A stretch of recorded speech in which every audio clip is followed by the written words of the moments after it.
nosotros no aceptaremos la exclusión de nuestro pueblo de ese derecho. Mr. Gorbachev, tear down this wall.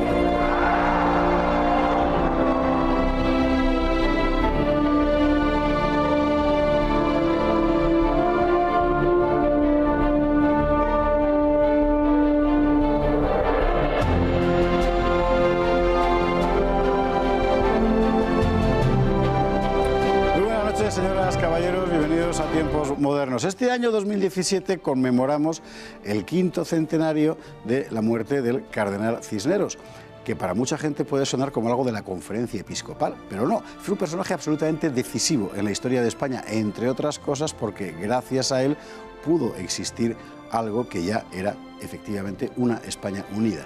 Esto es lo que hizo el cardenal Cisneros. Gonzalo Jiménez de Cisneros, el cardenal Cisneros, es uno de los mayores talentos de la historia de España.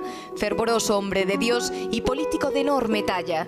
El cardenal Mendoza le había sacado del convento para acometer algo que era una urgencia en toda Europa: la reforma de la Iglesia.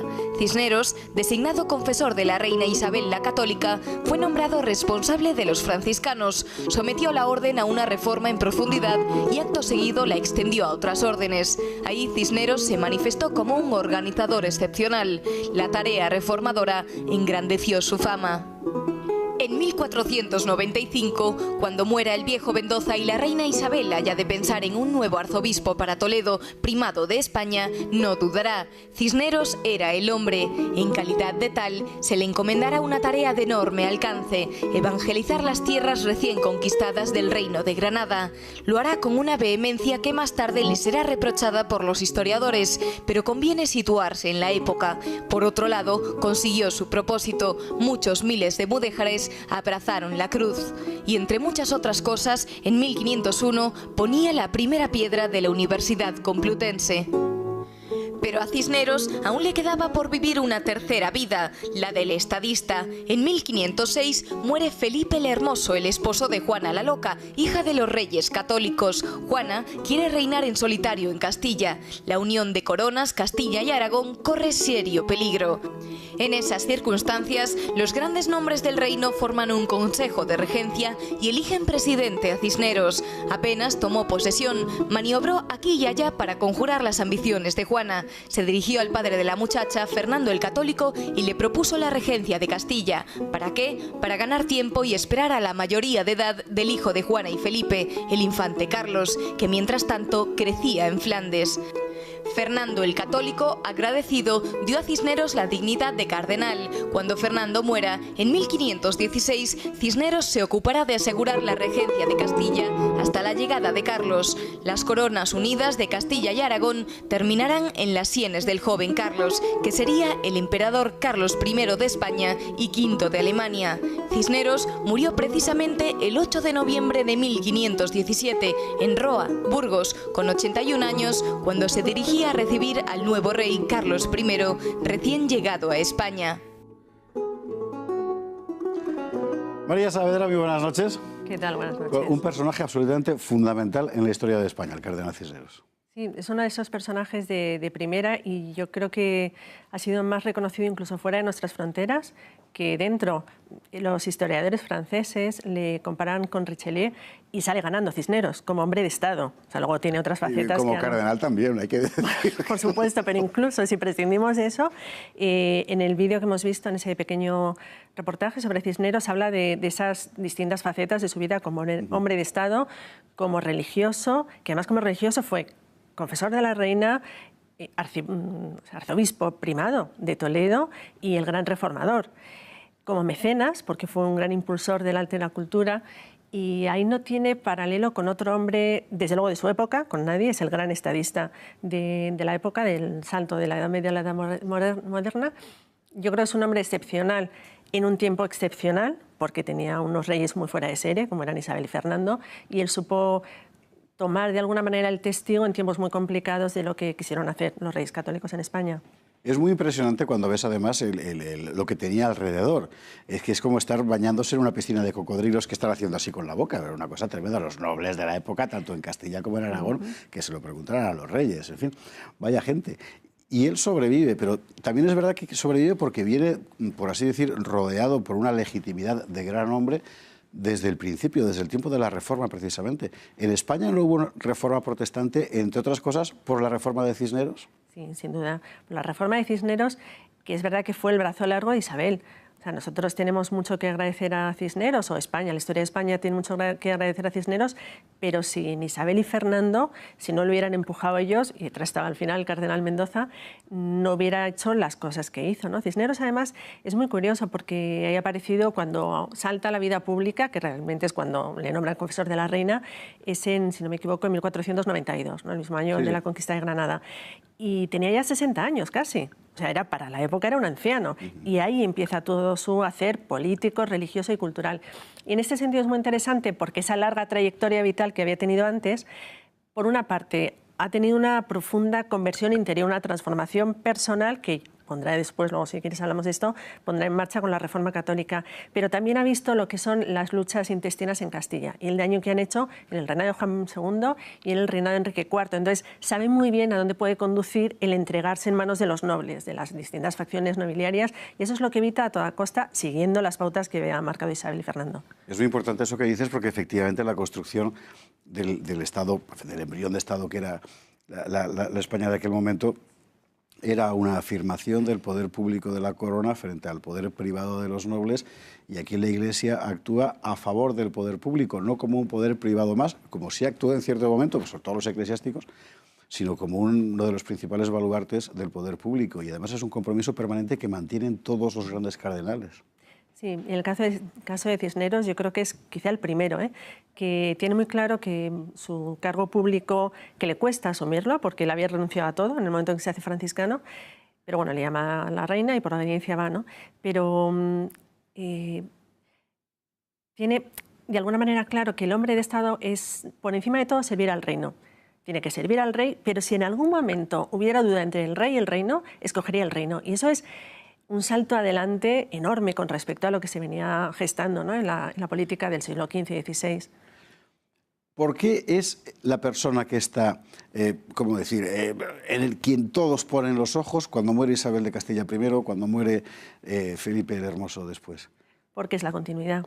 Es como tú antes decías, ¿no? Es un hombre que ya ha dado a conocer un carácter muy fuerte, muy, digamos, como una honestidad política muy grande, ha hecho las cosas que tenía que hacer en los momentos que tenía que hacer. En Granada fue bastante exigente, no tan duro como se le ha planteado a veces. De hecho, cuando es nombrado inquisidor general de Castilla, frena a algunos de los inquisidores locales. O sea, que a veces se ha visto como el Cisneros, el gran depredador o castigador. No, eso no es así. Pero bueno, sí es verdad que venía con un recorrido largo de hombre honesto, de hombre que lo que hay que hacer se hace y se pone en marcha. Entonces, cuando muere Isabel, que ahí estuvo, se tambaleó todo lo que habían construido los reyes católicos. En realidad, desde que muere el príncipe Miguel, parece que se podría romper aquella herencia, porque están Juana y su marido, que ya se entrevé las ambiciones que tiene Felipe el Hermoso. Entonces, Cisneros asume él, tras la muerte de Felipe el Hermoso, que afortunadamente para España, y digo afortunadamente porque históricamente fue, bueno, hay que recordar, una suerte. Si no olvida algún espectador, que Felipe el Hermoso lo que quería era pactar con Francia y deshacer Aragón.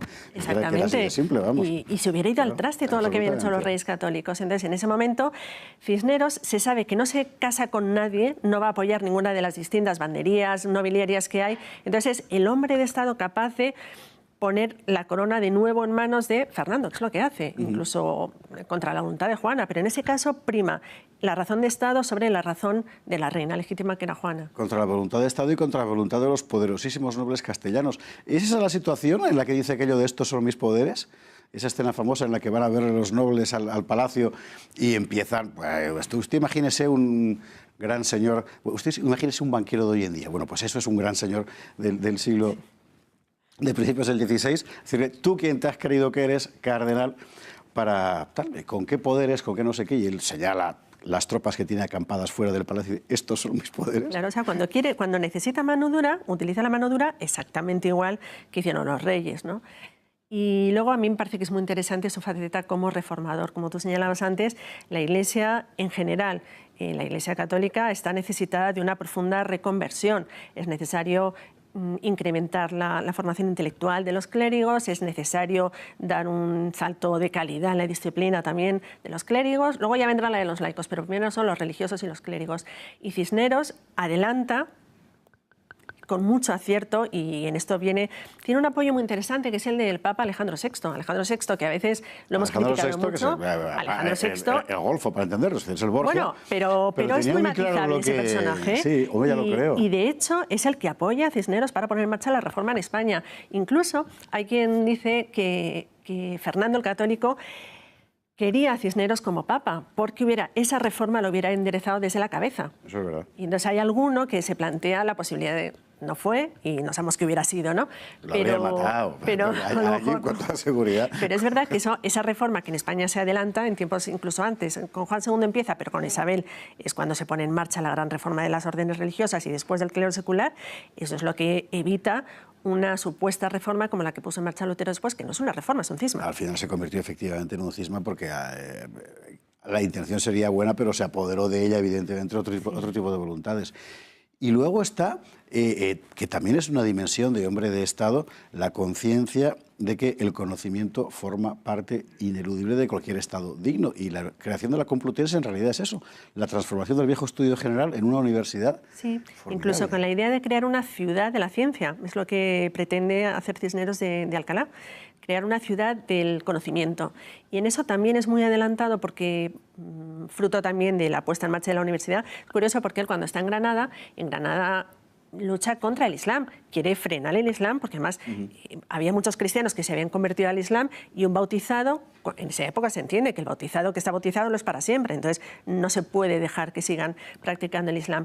Pero él, dentro de que de alguna manera quiere frenar la expansión del Islam, entiende que la cultura islámica es muy interesante y de hecho se llevan libros recogidos en Granada, libros de ciencia, libros de astronomía, se los lleva a la Universidad de Alcalá como parte de esa gran biblioteca que él crea, ¿no? Y luego trae las grandes obras de Cisneros en Alcalá, es la Biblia políglota, y ahí también es un adelantado a su tiempo. Es asombroso. O sea, él quiere una Biblia que esté en el latín, con la Vulgata, pero además en las lenguas originales, porque es la manera de evitar interpretaciones incorrectas de la Biblia. Entonces, tiene una Biblia en latín, en griego, en arameo y en hebreo. Y aquí Cisneros no le importa nada llamar antiguos rabinos, o sea, a conversos judíos que en otros sectores de la sociedad o de la Iglesia se les ha marcado, ya esto fuera, estos no pintan nada aquí. Bueno, pues él dice, ¿quién mejor que ellos para contarnos, para hacer la redacción en hebreo del Antiguo Testamento? Entonces, en ese sentido, Cisneros es mucho más abierto de mente de lo que a veces podemos suponer, ¿no?, que eran algunos personajes de Iglesia de ese tiempo. Es verdad que se le ha caricaturizado mucho y al final lo que queda en este quinto centenario realmente es la dimensión de hombre de Estado. Lo compares con quien lo compares. Sí, sí, así es. Maquiavelo tenía que haber escrito El Príncipe sobre Cisneros y no sobre el rey Fernando realmente. Es verdad que, como decía antes, es un hombre excepcional, pero le toca una época también en una España muy excepcional. Isabel es una fuera de serie, Fernando es un fuera de serie, cada uno con sus matices. Sí, es verdad. Y si no, quizá no hubiera existido el cardenal Cisneros. Y hay una parte además interesantísima que es su relación con Bartolomé de las Casas y lo que pasa en América. Pero de eso vamos a hablar otra semana con María Saavedra. Muchísimas gracias por estar con nosotros en Tiempos Modernos. Gracias a vosotros. El cardenal Cisneros, nada menos. Muchísimas gracias. Buenas noches.